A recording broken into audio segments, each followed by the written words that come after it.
What's going on, everyone? John Doc here at Lights Out 11. Standing here with the black sheep.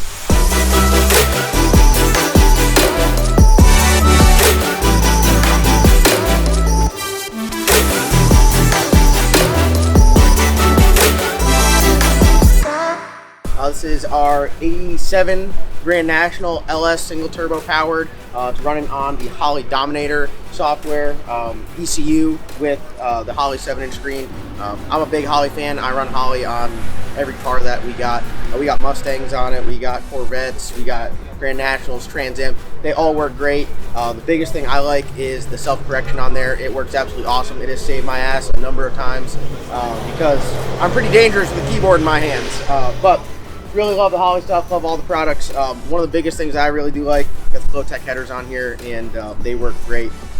With this setup run by the Holley, we set the hydraulic roller horsepower record of just shy of 2,100 horsepower with this TCAM 427.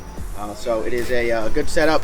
We're getting close to the ET record, which we hope to eclipse today, and go out here and have fun and run fast. So Holley to the front.